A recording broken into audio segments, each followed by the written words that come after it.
Aujourd'hui, mois de Tevet, on va voir ensemble la suite et fin de cette première série de cours sur les lois de Shabbat. Quand est-ce que sort Shabbat? On l'a vu déjà un peu la semaine dernière, mais on va voir aujourd'hui beaucoup plus de détails. On verra aussi qui doit faire la Havdalah, quel est le rituel de la Havdalah, comment se fait la Havdalah, que faire quand on n'a pas de vin, qui doit faire la Havdalah, est-ce que ça suffit de faire dans la tfila, dans la prière, ou bien il faut forcément faire sur un verre de vin. Ça aussi on va voir aujourd'hui. Et on verra bien sûr les différents détails comme on a l'habitude. Si on se rappelle, la semaine dernière, on avait vu un long cours où à la fin on a parlé de l'heure de la fin de Shabbat. On a expliqué les différentes coutumes entre l'heure de Rabbeinu Tam, ce que certains suivent, est-ce que la majorité du peuple juif suit, comme le Mozaken nous dit, etc., que c'est à la fin de Shabbat, c'est à la tombée de la nuit, sauf qu'on avait expliqué les différences entre tombée de la nuit, les étoiles moyennes, étoiles petites, étoiles grandes, et que de toutes les façons, l'heure de la fin de Shabbat n'est pas l'heure de la tombée de la nuit, mais bien plus tard, pour faire ce qu'on appelle un Tosefet Shabbat, pour faire ce qu'on appelle un rajout dans les horaires de Shabbat. Ok.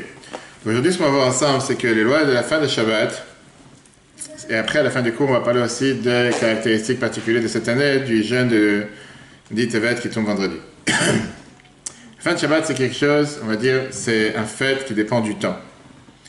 En deux mots, c'est pas toi qui décides quand est-ce que Shabbat sort, à partir d'un certain heure, ça sort. Les Chachamim, ils ont fixé que néanmoins, même une fois que Shabbat est déjà sorti, tu n'as pas le droit de faire un travail, une mlacha, jusqu'à ce que tu fasses la Havdalah. D'accord? Ça, c'est dans le Shulchan Aruch, Siman 299.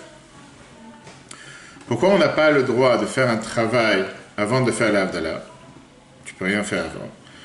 On verra après si on peut boire, de l'eau, pas de l'eau, on verra tous les détails après. Parce que un travail, c'est par rapport à Shabbat, on prolonge Shabbat. Exactement, c'est-à-dire comme si tu fais ce que tu as envie, comme si c'est la semaine. Parce que les Chachamim te disent que l'idée de la Havdalah, c'est de raccompagner Shabbat, comme tu raccompagnes un roi après qu'il est sorti, Rashi, la Gemara Shabbat, page 150b. Et avant de raccompagner le Shabbat, tu ne peux pas commencer à faire ce que tu as envie avec les travaux de semaine. Donc c'est pour ça que tu dois avoir ce laps de temps, tu dois avoir cette action qui marque, comme on a fait, on va voir, comme on a fait le Kiddush, on va voir, c'est le même sujet avec le Kiddush, le fait que tu veux marquer l'entrée de Shabbat, tu dois aussi marquer la fin de Shabbat. Et marquer la fin de Shabbat se marque par ce qu'on appelle la Havdalah. D'accord? Alors c'est quoi la Havdalah? De la même manière qu'il y a une mitzvah de faire Kiddush quand Shabbat rentre, il y a une mitzvah de sanctifier Shabbat quand Shabbat sort. C'est exactement la même chose, c'est écrit dans le Shulchan Aruch, Siman 271. Pareil, le Kiddush c'est quoi? C'est quoi l'idée du Kiddush? La mitzvah c'est de dire un nusar, de dire une version qui vient exprimer la spécificité de Shabbat et la différence entre Shabbat et la semaine. C'est la même chose que tu fais quand tu fais sortir le Shabbat. Hamavdil ben kodesh lechol, ben yom hashvi'i le sheshet yemei ha'maaseh. Fais la différence entre la semaine et Shabbat, entre les 6 jours, le 7e jour et les 6 jours de la semaine. Alors, les gens vont demander la question, est-ce que la Havdalah, ce n'est pas ce qu'on a l'habitude de faire avec les bougies et les bessamim, les encens? La réponse, elle est, c'est comme Kiddush. La Havdalah, c'est d'abord le texte, le nusach. Les Chachamim, eux, ont rajouté de le dire sur un verre de vin. Ils ont rajouté aussi quelques brachot, quelques bénédictions. Et ça, on verra après les différentes lois, comment faire la Havdalah. Mais d'abord, savoir que la Havdalah veut dire faire la différence entre la semaine et entre la semaine et Shabbat. D'accord? Ça, c'est ce que ça veut dire la Havdalah. Après, une fois qu'on a fait la Havdalah, d'abord, on l'a dit dans quoi? On l'a dit dans la tfila de Ma'ariv, la prière du samedi soir. Là-bas, on rajoute le fameux paragraphe Atachanan Tanu. On dit dans Atachanan, on fait là-bas la bracha sur la différence qu'il y a entre le Shabbat et la semaine, Shulchan Aruch Siman 294. Question qui est intéressante, puisqu'on parle dans tous les détails. Pourquoi cette bénédiction de l'Havdalah a été dite juste dans la bracha de Atachanan? Première bracha après Akal HaKadosh. Pourquoi elle n'est pas dite dans un autre endroit? La réponse, elle est parce que faire la distinction entre la semaine et Shabbat, c'est une intelligence, il ne faut pas être bête, il faut le savoir, il faut avoir la sagesse. C'est pour ça qu'on l'a mis dans la bracha de la Chochma Otu Elmet, dans la bracha de la guérison, dans la bracha de Gal Israël, Bonne Yerushalayim. Ça n'a pas de sens, c'est là-bas que ça appartient. Jusqu'à ce que Une deuxième raison que le Shulchan Aruch, Admor Hazaken, qu'on sait très bien, l'Admor Hazaken dans le Shulchan Aruch, il nous donne les raisons à chaque halakha, Siman 294. Tu n'as pas le droit de demander ce que tu as envie la fin de Shabbat avant de faire l'Havdalah. De la même manière qu'on n'a pas le droit de demander ses propres besoins pendant Shabbat. C'est pour ça que Shabbat, on n'a pas 18, 19 bénédictions, on n'a que 7, on en a parlé plusieurs fois. Et donc, puisqu'on vient de finir les 3 premières bénédictions de la Hamida, et maintenant on commence à demander les 12 bénédictions de ce qu'on a besoin, à la Hamida comme dans la semaine, c'est maintenant le moment de d'abord faire la distinction entre Shabbat et la semaine, et après tu peux commencer à te permettre à demander ce que tu as besoin. Qu'est-ce qui se passe avec quelqu'un qui doit faire un travail avant Ma'ariv? Peu importe, il ne veut pas faire Ma'ariv, ou il attend pour le minyan, ou il doit faire autre chose. Par exemple, la lumière de la synagogue, elle a sauté, le chamage de la synagogue qui veut rallumer la lumière. Des femmes qui n'ont pas l'habitude de faire Ma'ariv et qui veulent arranger la maison avant de faire l'Havdalah, avant que le mari rentre à la maison. Mille et une raisons. On a l'habitude de dire la fameuse phrase, Baruch HaMavdil, Ben Kodesh Lechol. C'est un mini Havdalah, on va dire. Et avec ça, tu peux commencer à faire un travail. On n'a pas parlé de manger maintenant. On a parlé de faire un travail qui veut dire, avec ça, tu as fait sortir Shabbat. Comme ça, c'est écrit dans le Shulchan Aruch, qu'on vient de voir, le Siman 299. Sauf que l'Admor Hazaken rajoute qu'un Baal Nefesh, quelqu'un qui veut faire attention aux choses, c'est bien de ne pas faire l'Havdalah avant que... C'est bien de ne pas s'appuyer sur ça, de ne pas faire de travail avant que la communauté vont dire Ve'ata Kadosh, qui est dit à la fin, après la Hamida, dans la synagogue. Si quelqu'un dépend de la synagogue ou quoi que ce soit. En 2 mots. Après que Shabbat est sorti, même après la sortie de Shabbat, c'est pas parce que l'horaire Shabbat est indiqué que Shabbat est sorti, que Shabbat n'est plus là. On n'a pas le droit de faire aucun travail tout le temps qu'on n'a pas dit la Havdalah. Maintenant, la question qui se pose est la suivante. Toi, tu as décidé de faire sortir Shabbat, tu as fait l'Havdalah, tu as tout ce que tu veux. Dans l'Havdalah que je viens de parler, c'est l'Havdalah qui est dans la prière, d'accord? Dans l'Havdalah de Ma'ariv, c'est ça qu'on parle. Après, on verra par rapport à l'Havdalah qu'il y a dans le rituel de l'Havdalah avec le verre de vin. Maintenant, on parle de l'Havdalah qu'on fait dans la prière. Quelqu'un qui n'a pas encore fait sortir Shabbat, est-ce qu'il a le droit de demander à quelqu'un qui a déjà fait sortir Shabbat, fais quelque chose pour moi, parce que pour moi, c'est encore Shabbat. Toi, tu as déjà fait Shabbat, est-ce que tu peux devenir mon nom juif de Shabbat, qu'on appelle ça? Et la question se pose à l'envers aussi. Quelqu'un qui n'a pas encore fait rentrer Shabbat, et quelqu'un, il a son frère, son ami, son père, sa femme, son mari qui a déjà fait rentrer Shabbat, est-ce qu'il peut demander à celui qui n'a pas encore fait rentrer, fais pour moi quelque chose, puisque toi, tu n'as pas encore fait rentrer Shabbat, est-ce que tu peux faire quelque chose pour moi? La réponse est la suivante. Celui qui n'a pas encore fait Ma'ariv, donc il n'a pas encore dit Mavdil, Ben Kodesh Lechol, il peut très bien demander à quelqu'un qui a déjà fait Shabbat de faire un travail pour lui. Et pareil, vendredi, celui qui a déjà fait Shabbat, parce qu'il a fait rentrer Shabbat plus tôt, il a le droit de dire à son ami qui n'a pas encore fait rentrer Shabbat de faire un travail pour lui sans problème. Deuxième question intéressante. Quelle est la date limite jusqu'à quand on peut faire la Havdalah? Milieu de semaine. Ça veut dire? Même chiche. La réponse, elle est, celui qui n'a pas fait la Havdalah samedi soir, peu importe la raison, il doit faire la Havdalah le plus tôt possible, le plus tard possible jusqu'à mardi soir. Comment il fait d'abord la halakha? La halakha, elle te dit, mardi soir, c'est dans le Shulchan Aruch, Siman 299, il y a Bia Omer, pareil. Le Ben Ishra, il te dit que dans un cas pareil, il faudrait d'abord dire à Mavdil sans le nom de Dieu, et après dire à Baruch, Beria Gefen, et boire, ainsi écrit le Rav Mordechai Eliyahu. Mais maintenant, pourquoi d'abord jusqu'à mardi? Parce que les 3 premiers jours de la semaine sont considérés les 3 jours qui sont rattachés au dernier Shabbat. Les 3 derniers jours de la semaine sont rattachés au Shabbat suivant. Ils n'ont plus de rapport. Par contre, ce qu'il faut savoir, c'est que quand tu fais la bracha de l'Havdalah mardi ou dimanche ou lundi, on ne fait pas la bracha sur les bessamim ni sur la bougie. Tu fais la bracha seulement sur le verre de vin, puisque les bessamim, les encens et la bougie, c'est seulement Motzei Shabbat. Comme ça, c'est écrit dans Shulchan Aruch, Siman 299, Seif 6. Comme on va voir plus tard, comment on a l'habitude de faire l'Havdalah. Très bien. Maintenant, l'Havdalah dans Ma'ariv, on a dit celui qui a oublié de faire l'Havdalah dans Ma'ariv, qu'est-ce que tu fais? L'idéal, on a dit d'abord de dire à ta chonanten, si tu te rappelles avant d'avoir dit Baruch Ata Hashem, avant, si tu as dit dans Baruch Ata Hashem, tu te rappelais avant de dire Baruch Ata Hashem de Chonan Adat, là tu diras Ata Chonanten. Si tu te rappelais plus tard, tu ne diras pas. Pourquoi? Parce qu'on s'appuie sur la Havdalah que tu vas faire après sur le verre de vin. Ça, c'est le Shulchan Aruch, Siman 294. Celui qui n'a pas dit Ata Chonanten ou dans Ma'ariv, il doit se rappeler que pour lui, Shabbat n'est pas encore sorti, puisqu'il n'a pas encore dit Havdalah. Et donc, tu ne peux pas prendre la voiture, par exemple, pour retourner de la synagogue à la maison. Tu n'as pas le droit de faire non plus un travail jusqu'à ce que tu dises Baruch HaMavdil, ou bien que tu fasses la Havdalah. D'accord?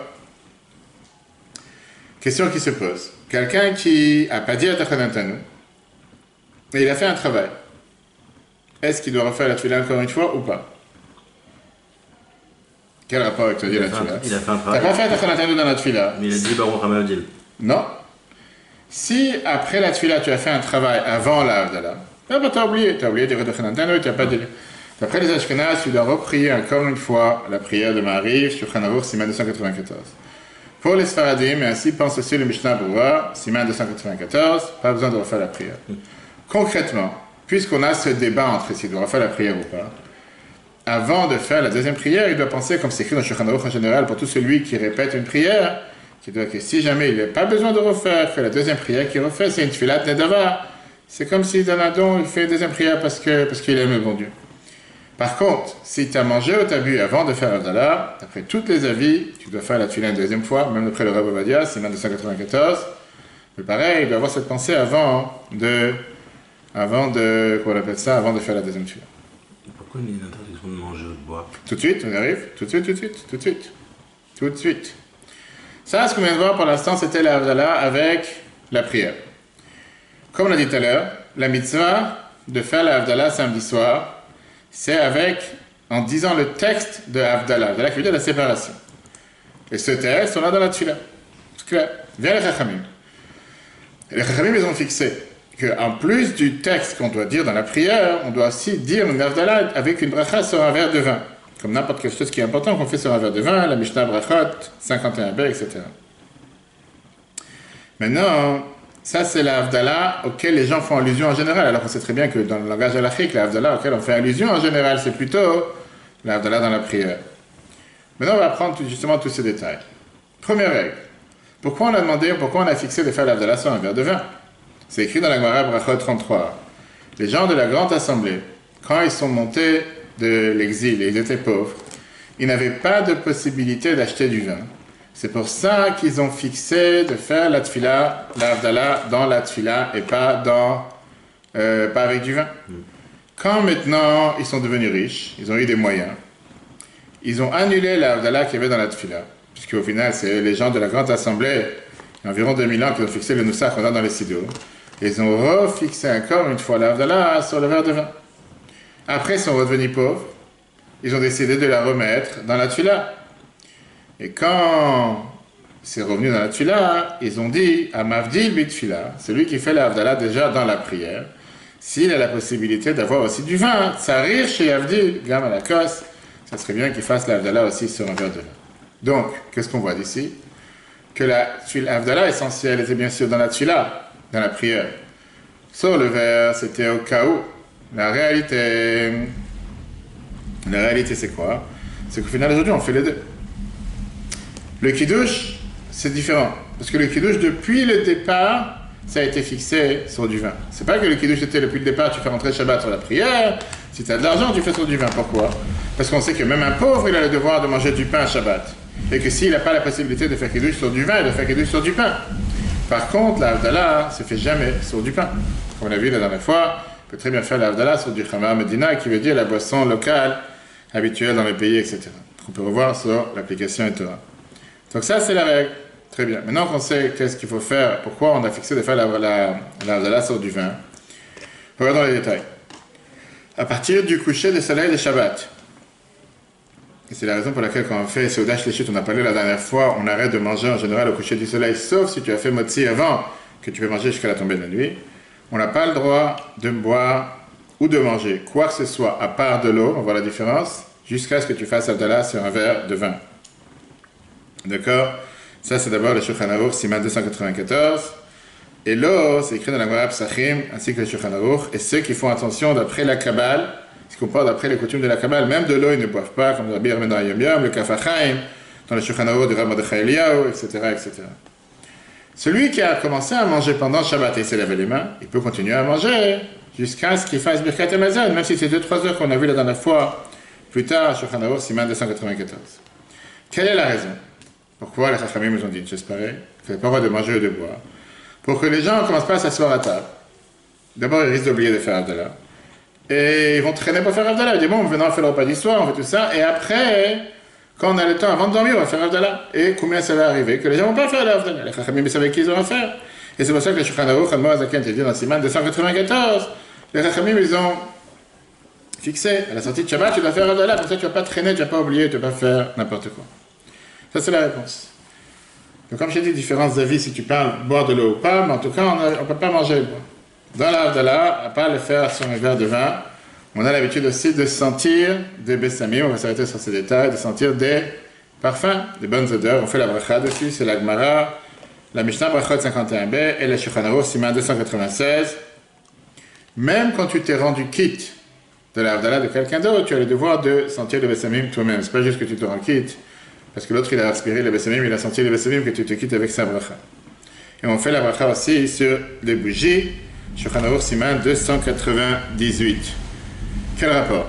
Les Chachamim ont instauré la bracha des bessamim, des encens et les bougies pour l'Avdallah. Ils sont attachés particulièrement avec la fin de Shabbat. C'est ce qu'on a dit tout à l'heure, que quand tu ne fais pas l'Avdallah samedi soir, automatiquement ces deux choses sautent. C'est la même chose quand tu fais l'Avdallah à la fin de Yom Tov, qui n'est pas samedi soir. On ne fait pas l'Avdallah sur des bessamim ou sur les bougies. Parce que quand on sort Shabbat, en général, on se sent attristé du fait qu'on parle de cette gloire et de cette grande lumière qui était Shabbat, la reine, Neshama en plus. Et le fait de sentir de bessamim, en général, ça tranquillise la Neshama. Comme on dit, quelqu'un qui s'est évanoui, en général, lui donne des fortes odeurs à respirer, des bonnes odeurs, etc. C'est ce qui est écrit dans Rambam, chapitre 29 à la 9. La bracha sur le feu, c'est attaché avec le fait que le feu a été dévoilé la première fois samedi soir, comme ça c'est écrit dans la Gemara Psachim 154a. Les Chachamim nous disent, Vayar Elohim et Aor Kitov, Dieu a vu la lumière était bonne. Quand Adam Arishon a fauté avec l'arbre de la connaissance, Dieu a voulu cacher la lumière. Mais c'était juste avant Shabbat, et les vendredis. Donc Dieu a décidé de faire de l'honneur à Shabbat. Vayivarech Elohim et Yom HaShvi'i. Qu'est-ce que ça veut dire quand on dit dans le Kiddush que Dieu il a béni le septième jour? Becho Ba'ora, il a béni avec la lumière. Dès qu'il a commencé à tomber le soleil samedi soir, samedi soir, au coucher du soleil, l'obscurité est venue. Il n'y a plus de lumière. Parce que Dieu il a dit, bon, je vais laisser la lumière pour Shabbat. Une fois que Shabbat part, je vais refaire noir parce que Adam il m'a énervé. À ce moment-là, Adam Arishon il a eu très peur. Qu'est-ce que Dieu il a fait? Il a fait comme si deux éclairs qui se sont venus, qui se sont cognés l'un avec l'autre, et c'est sorti de la lumière. Et il a fait dessus une bénédiction. Adam Arishon, quelle bénédiction il a fait? Boré, Moréash, Dieu il a créé la lumière.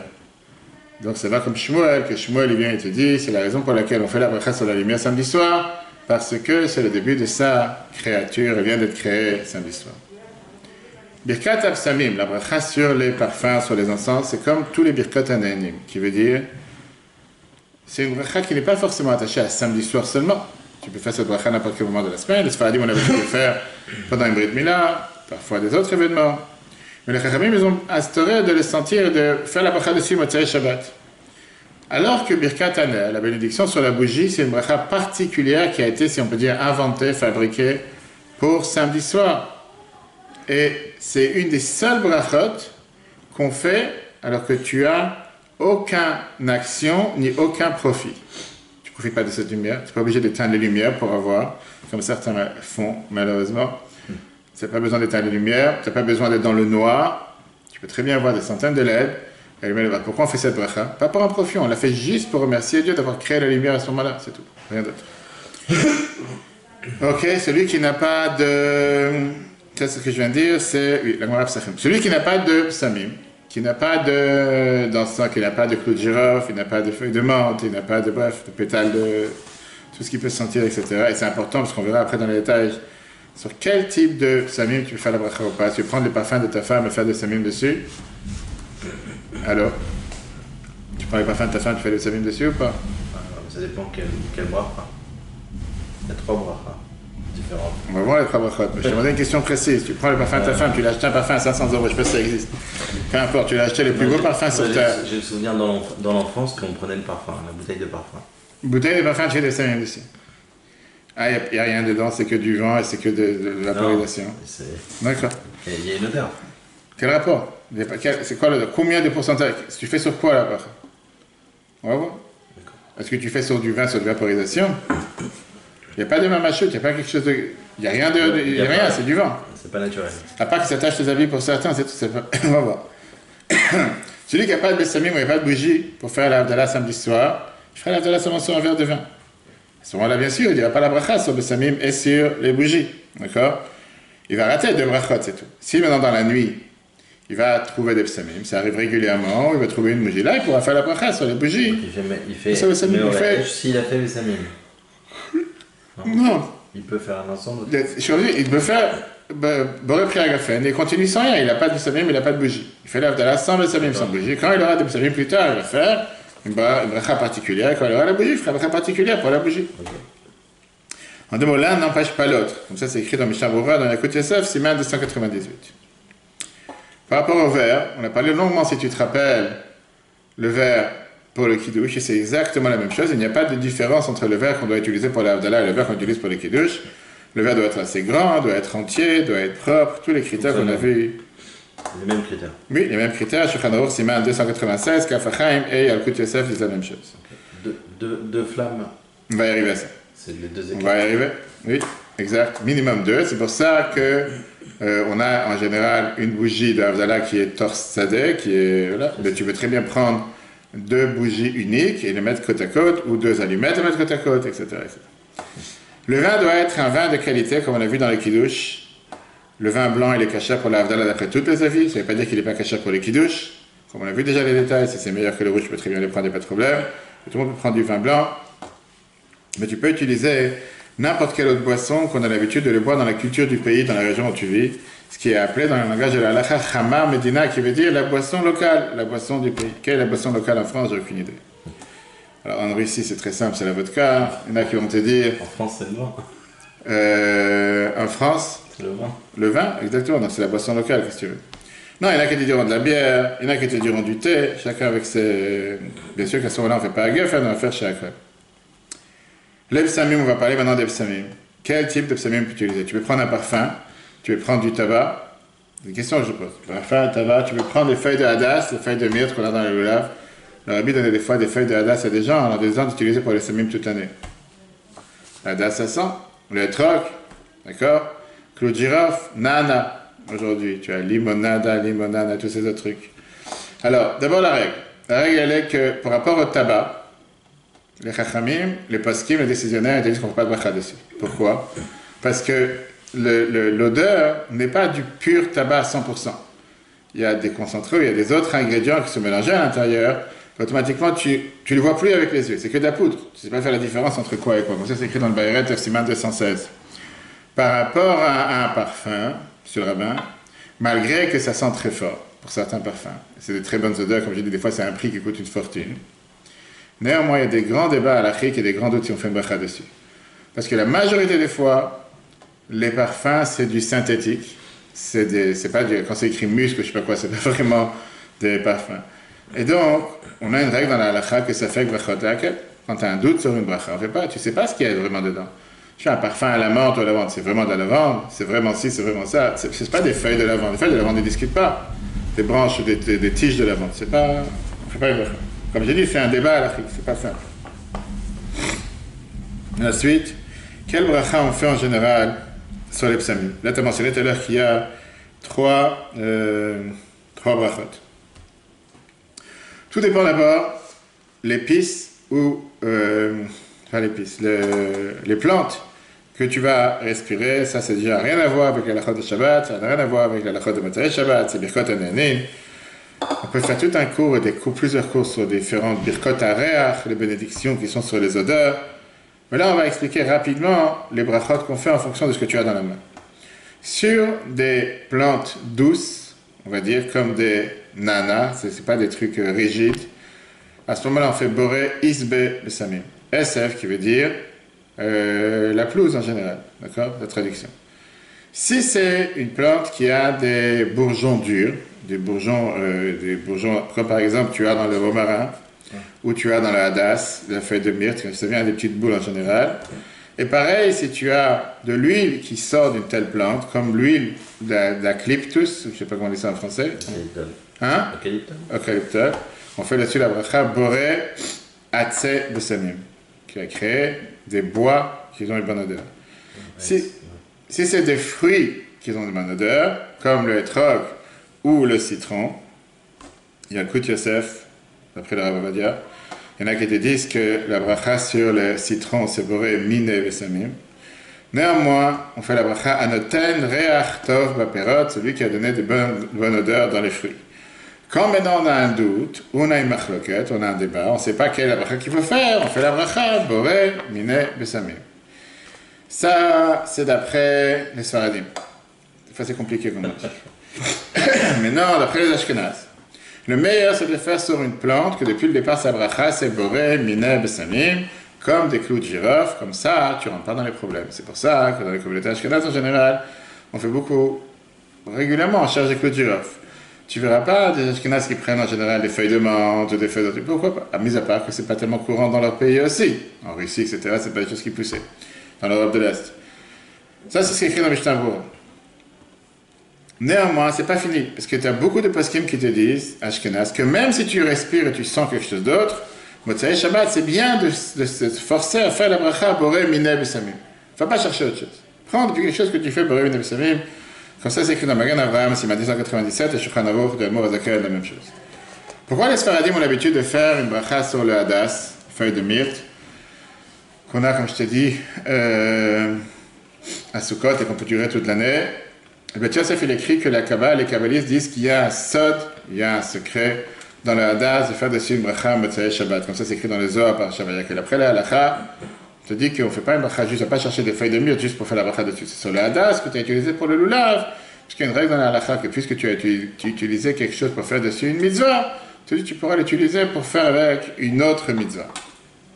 Et là, il y a quelque chose d'important. Si jamais tu as un hadas qui ne sent plus rien, ce qui est le cas en général une fois qu'il est plus dans l'eau, etc. Après, même à la fin de Sukkot, déjà, tu n'as presque plus d'odeur. Tu peux faire une bracha dessus. Parce qu'une fois il a senti quelque chose, que tu peux faire une bracha dessus aujourd'hui. Maintenant, pendant Sukkot, tu n'as pas le droit d'utiliser le hadas pour faire dessus l'Avdallah. Pourquoi? Parce qu'il est Moukhtse le mitzvato. Moukhtse, ça veut dire qu'il a déjà été fixé, qu'on va commencer les cours d'après le Shabbat sur les lois de Moukhtse. Mais là, ça ne veut pas dire qu'il est Moukhtse comme Shabbat. Moukhtse, c'est-à-dire qu'il a été catalogué, il a été mis de côté pour sa mitzvah. Mikol Makom, néanmoins, c'est des Sfaradim qui sont ma'adères de faire la bracha Motzei Shabbat sur le hadas, comme on dit, parce que c'est d'après le sod, d'après la Kabbale. Mais fais attention que ce soit un hadas qui soit au moins triplé, pas juste des petites feuilles de hadas comme ça qui restent. La réalité, elle est que dans le monde entier, à part en Israël, tu ne trouves pas des feuilles de hadas toute l'année. À Tzfat, certains endroits tu peux trouver, dans le monde tu ne trouves pas.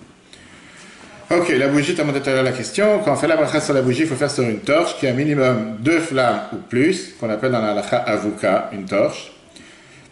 Et ça, c'est la raison pourquoi on utilise en général une bougie torsadée, d'accord, qui est la Havdalah. D'après la Kabbale, encore une fois, c'est bien de faire sur une torche en cire. C'est une des raisons pourquoi on a les bougies d'Havdalah qui sont faites en cire, etc.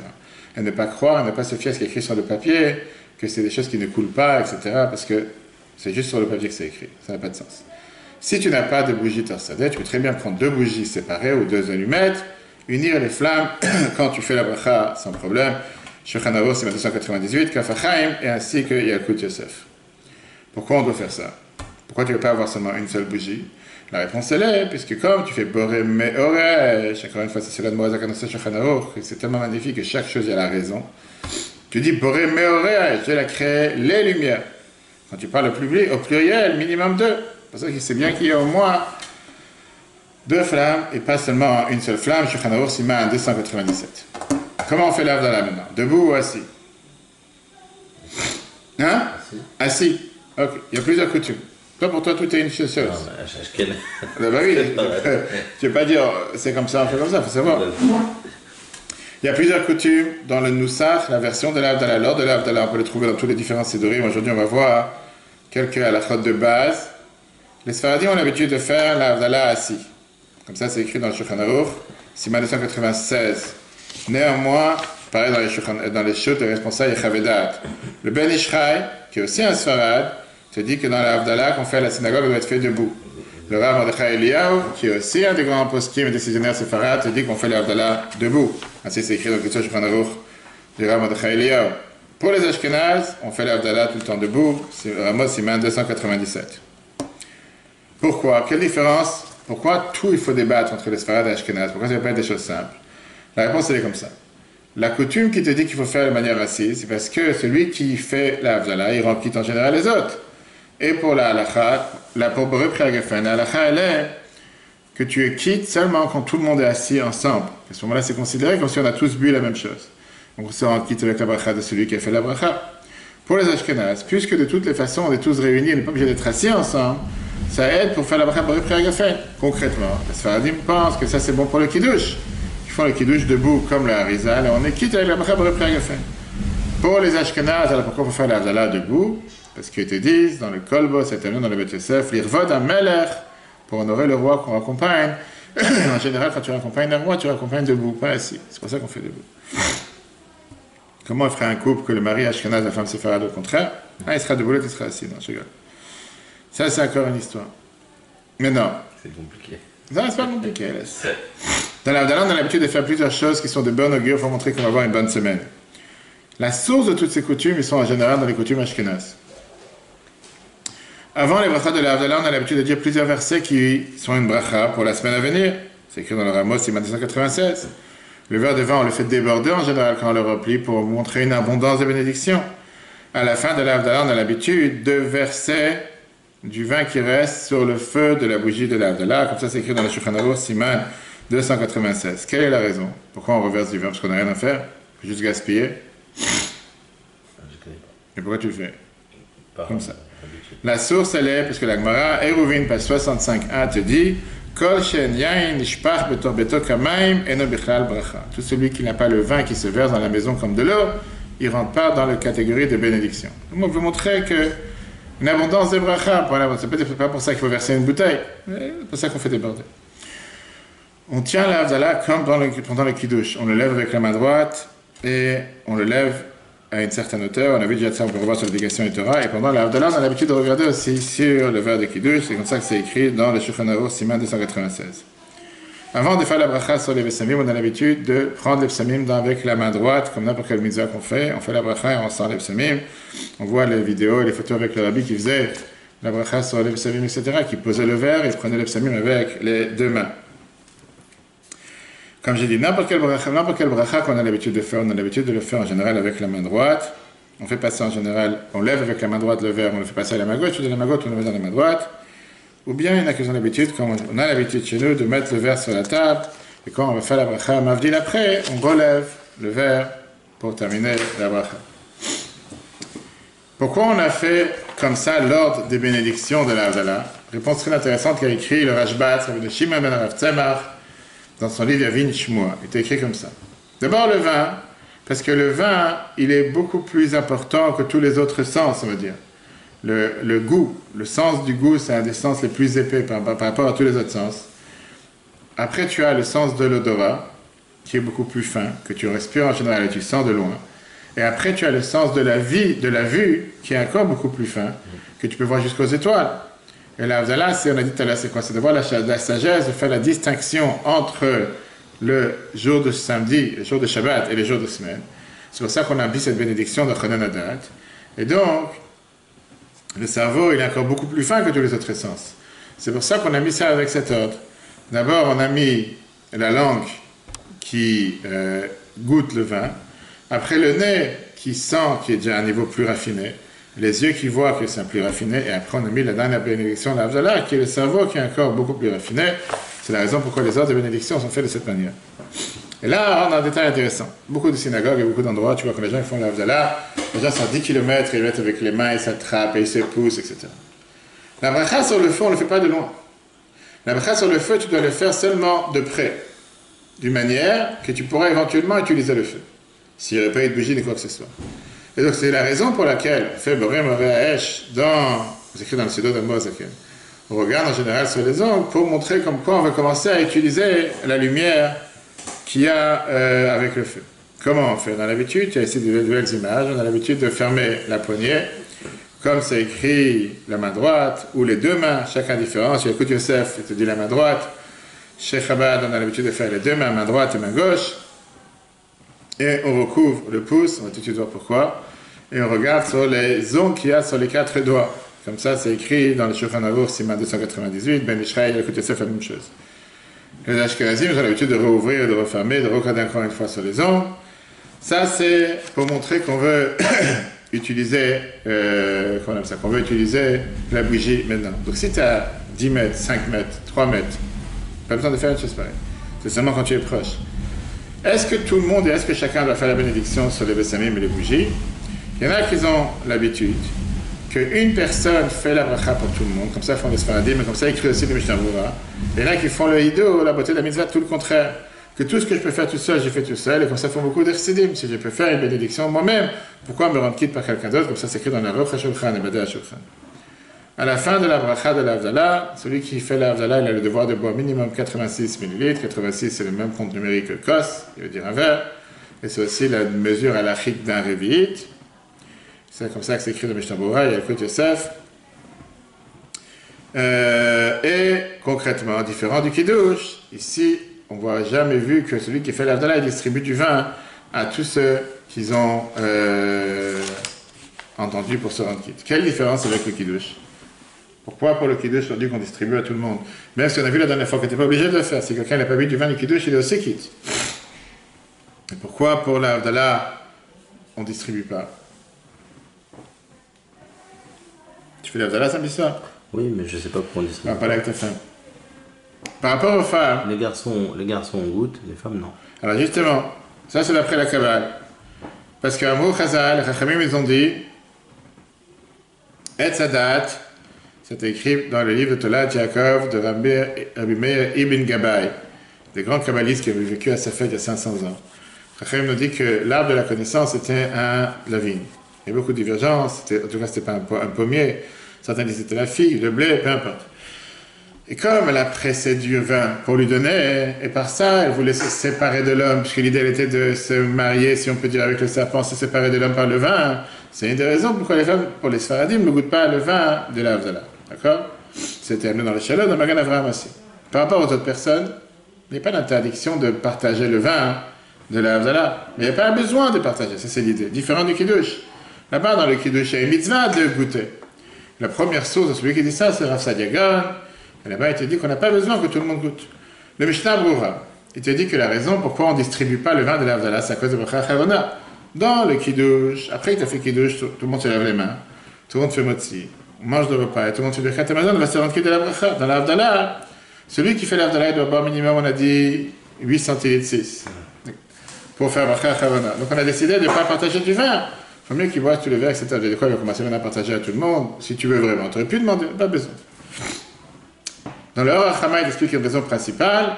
On ne veut pas montrer que les femmes ne boivent pas du vin, et seulement les hommes. Dans l'Avdallah, c'est la raison pourquoi personne ne boit. Pour ça, tout le monde est pareil. Dans le Seder Hayom, il te dit qu'au contraire, partager du vin de l'Avdallah, ce n'est pas un bon signe. Parce que l'Avdallah veut dire quoi? Séparation, qui veut dire machloket.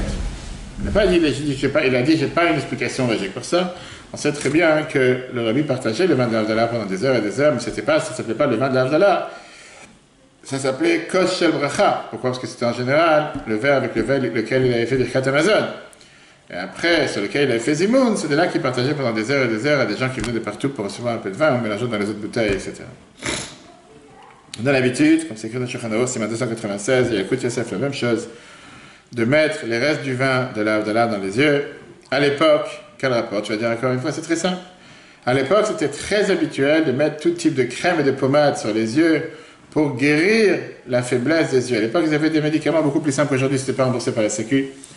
Et c'était en vérité appelé comme du chlorine pour l'œil. D'accord?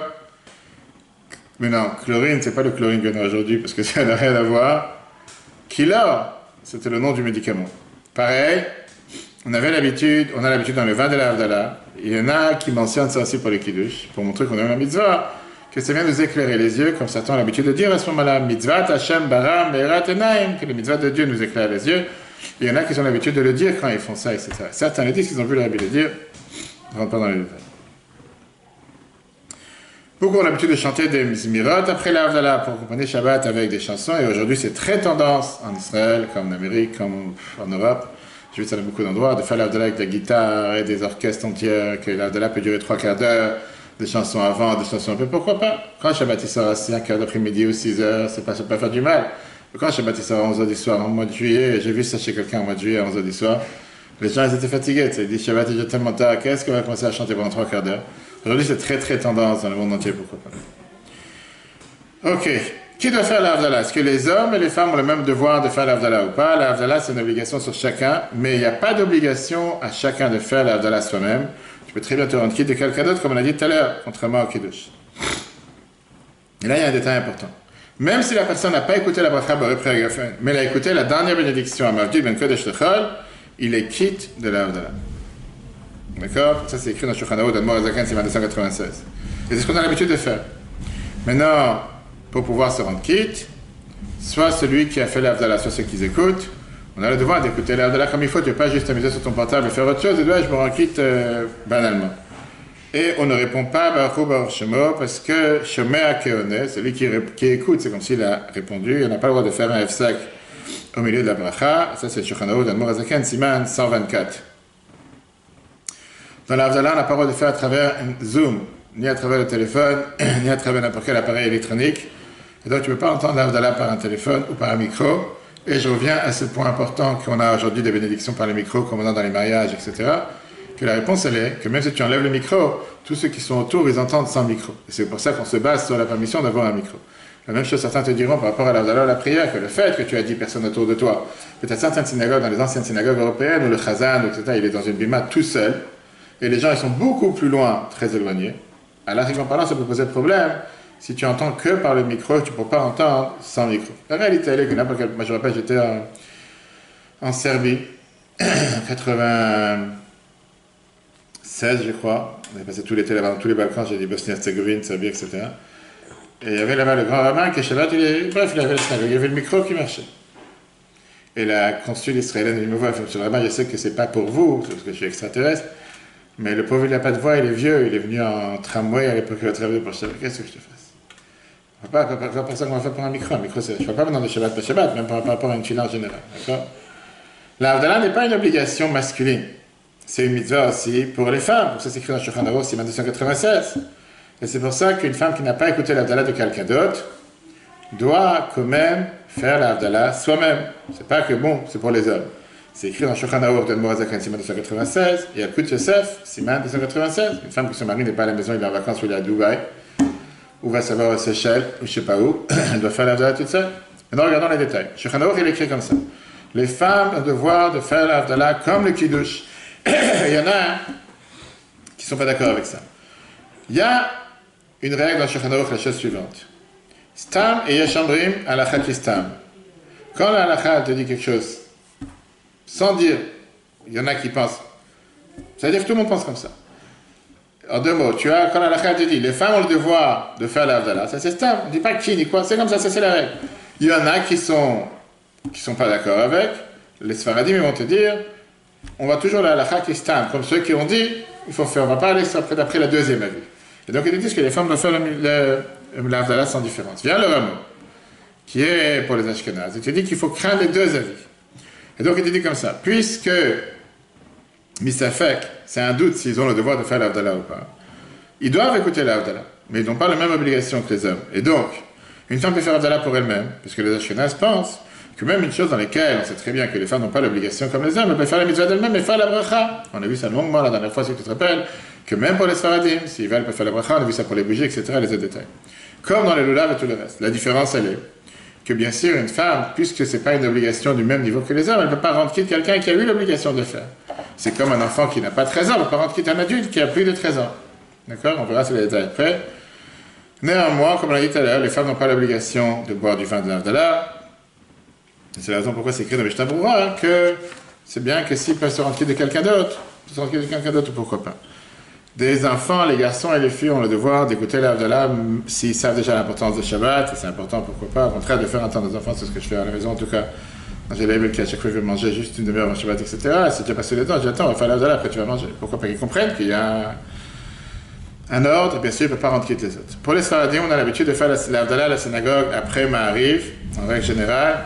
Celui qui veut faire l'Avdallah chez lui à la maison, ou pour des autres hommes, au moment de l'Avdallah à la synagogue, moi, il veut faire l'Avdallah à la maison pour sa femme, quand il fait l'Avdallah à la synagogue, il doit penser ne pas se rendre quitte.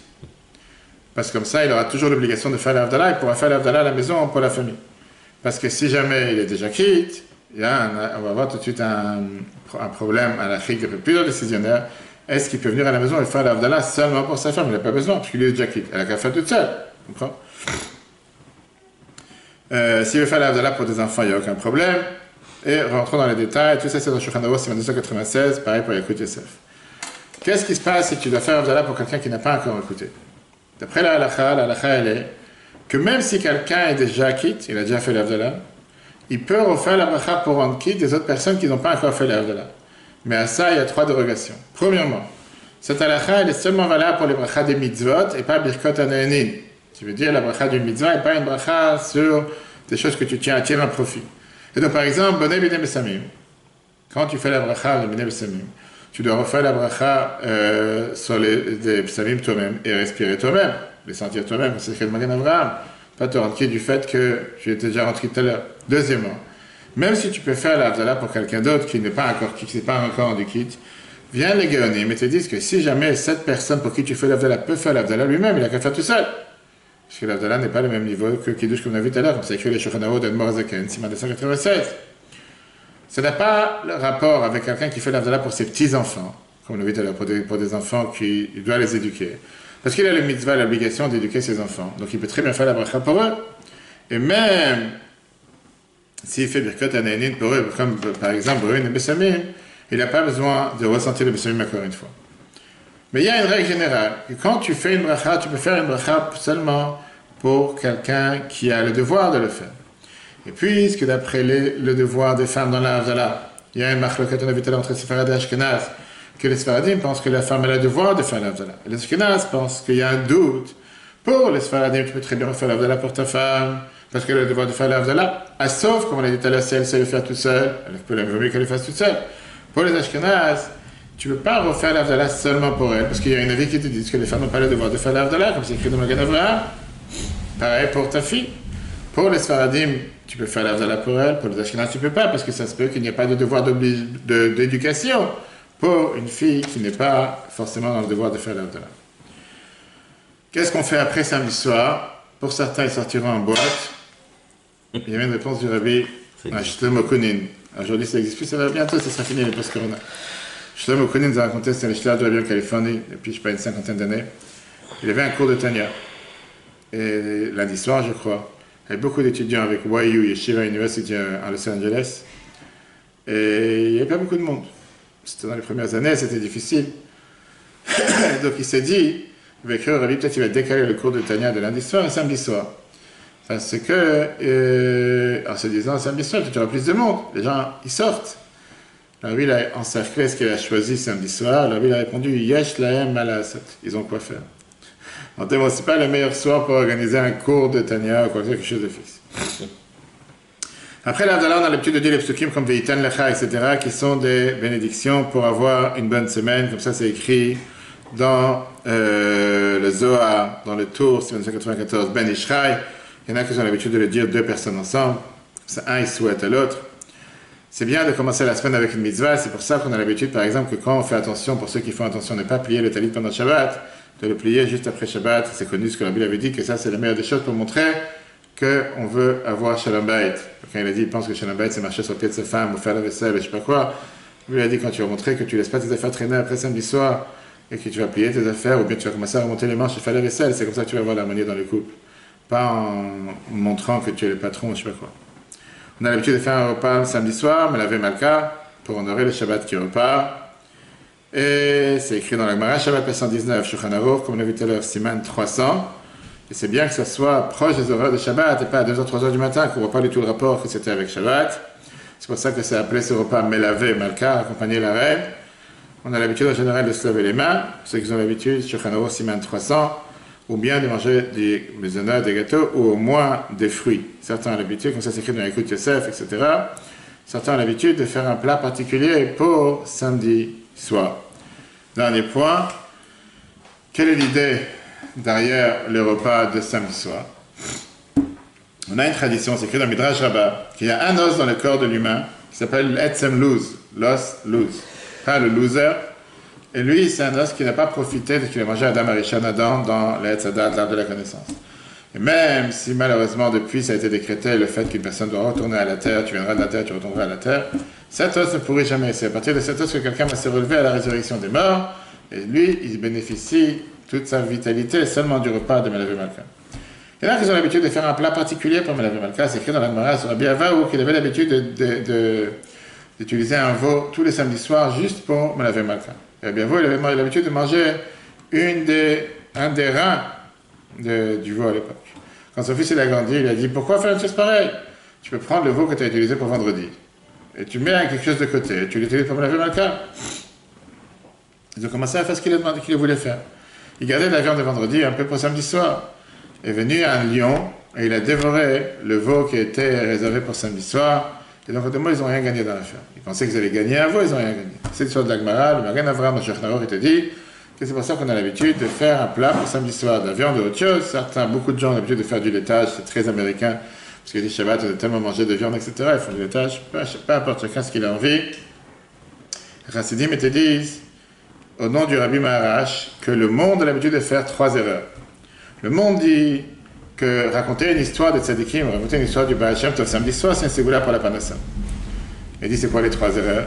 Premièrement, c'est pas seulement une histoire du Baal Shem Tov, mais c'est une histoire de tous les Tzadikim. Deuxièmement, c'est pas seulement qu'on raconte ça Motzei Shabbat, mais qu'on raconte toute la semaine. Troisièmement, la ségoula, c'est pas seulement pour la Panassa, mais pour tout ce que tu as besoin. D'accord? Avec ça, on a terminé la première série de cours qui était le déroulement du jour du Shabbat. On a eu 10 cours dessus. Puis évidemment, pour voir sur l'application Torah. À partir de la semaine prochaine, on commencera la deuxième série qui est les lois de Mouktsé. Les lois de Mouktsé, c'est aussi très très riche, puisque c'est des lois qu'on doit savoir, comment se comporter tous les Shabbats.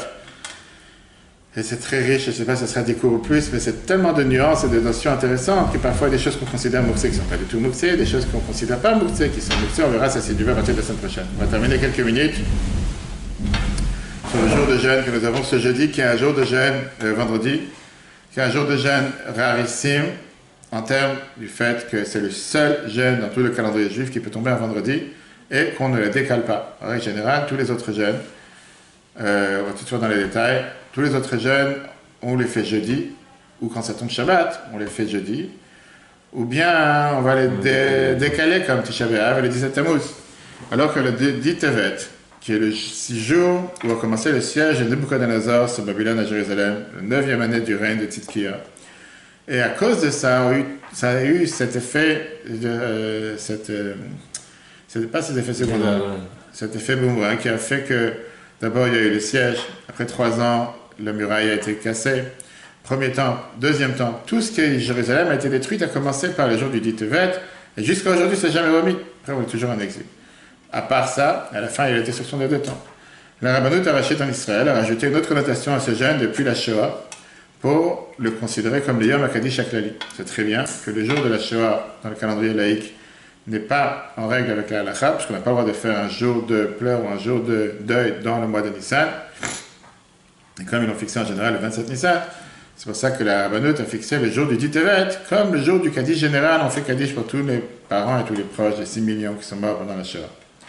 Le jour de jeûne, c'est toujours un jour pour se rapprocher à Dieu, pour se rappeler, de faire tchouva, etc. Puis le Shulchan Aruch te dit que d'abord, la question principale, comment tu peux rentrer dans Shabbat avec un jeûne? C'est pas respect à Shabbat. Chaque vendredi, il y a beaucoup de gens qui ont l'habitude de jeûner. Et donc, pour la tchouva, pour autre chose. Deuxièmement, on ne repousse pas ce jeûne, parce que le prophète, il a expliqué que ce jeûne était dit, en pleine journée. Donc pour ça qu'on jeûne ce jour-là, sans différence, sans le repousser.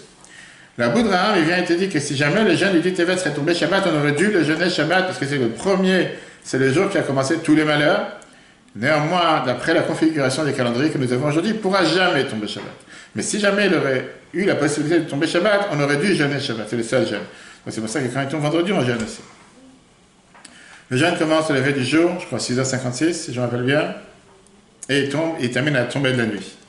Ça veut dire avec le kiddush de la soirée. C'est pas parce que tu vas faire rentrer Shabbat à 4h que le jeûne est terminé. Même si quelqu'un il pense qu'il est intelligent, il va faire entrer Shabbat plus tôt ce Shabbat, le jeûne s'arrête à la tombée de la nuit. Et donc, il n'y a pas de différence. Il y a une raison pourquoi on va se précipiter. On ne va pas faire traîner pour faire la prière de Marie, pas plus tard. Enfin, alors, on a l'habitude de faire la Kriyat Torah, comme dans chaque jeûne, le matin et l'après-midi. C'est pour ça que ceux qui font Mincha avant Marie, avant Kabbalat Shabbat, on doit faire Mincha un peu plus tôt pour pouvoir faire Mincha. De l'autre côté, on ne dira pas Avinu Malkeinu et on ne dit pas Tachanun, puisque c'est vendredi juste avant Shabbat. Comme chaque jour de jeûne, on fait les Slichot le matin, oui. On vit Avinu Malkeinu le matin, oui. Mais l'après-midi, on ne dira ni Avinu Malkeinu ni Tachanun. Ceux qui ont l'habitude de mettre les tefillin en mincha un jour de jeûne, minorité du peuple juif, ils ne vont pas faire cette fois-ci. Et bien sûr, c'est un jeûne, on va dire light, en termes de les enfants ne jeûnent pas avant 13 et 12 ans, quelqu'un qui est malade, maux de tête ou quoi que ce soit, corona n'en parlons pas, une femme qui a accouché après un mois, une femme enceinte, une femme qui allaite, même si elle a arrêté d'allaiter 2 ans depuis l'accouchement, elle ne jeûne pas. Certains disent que si elle peut jeûner, pourquoi pas, mais il n'y a pas besoin. On a le droit de se laver les dents. Et bien sûr, on peut se laver aussi, on peut se laver pour Shabbat. Marie, c'est un jour de jeûne sans problème. Une femme que pour elle, le jeûne est difficile d'attendre et que son mari va rentrer tard à la synagogue parce qu'elle aime bien papoter et perdre son temps. Elle peut très bien faire kiddush dès que tombée de la nuit. Et après, quand son mari va venir, elle va faire kiddush tranquillement. Les femmes ont l'habitude d'allumer les bougies de Shabbat comme d'habitude, même quand les hommes ils sont déjà à la synagogue parce qu'ils ont dû aller plus tôt pour Mincha. Et Dieu fasse que les jeûnes soient annulés avec la construction du 3e temple, avec la venue de Mashiach.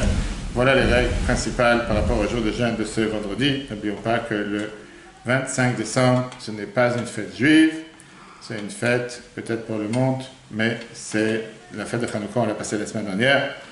Le cours sera repris sur l'application eTorah sur Google et Apple. Très bonne journée à tous et si Dieu veut, à la semaine prochaine.